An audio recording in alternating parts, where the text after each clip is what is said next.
Welcome to Aboriginal Art in America, a podcast where each week we spend a few minutes with a work by an Indigenous Australian artist. I'm going to hand things over to Margot Smith. She is the director of the Kluge Ruo Aboriginal Art Collection. I was thinking about an artwork I wanted to share with you today, and what came to mind was a photographic print by Tony Albert. Albert is a Girime, Yidinji, Kuku-Yalanji artist from northern Queensland. This artwork is called Brothers, Moving Targets. It depicts a young Aboriginal man about 16 to 20 years of age.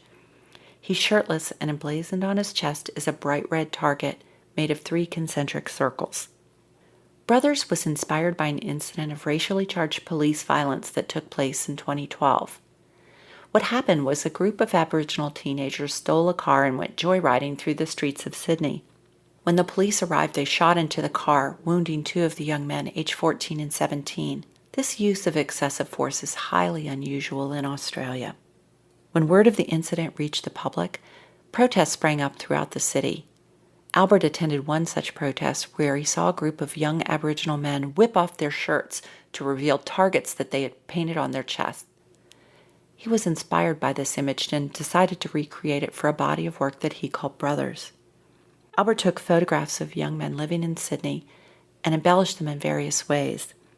In this case, he scarred the surface of the print by scratching through the image.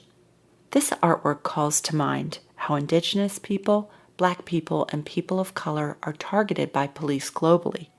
The scarring of the print refers to the tension and fear that young men of color experience when they feel like moving targets. Brothers speaks to the current moment, when ongoing protests in America in defense of Black lives have generated similar protests in Australia. Specifically, Australians are speaking out about deaths in police custody and the high rate of incarceration among Aboriginal people, 2 indicators of systemic racism.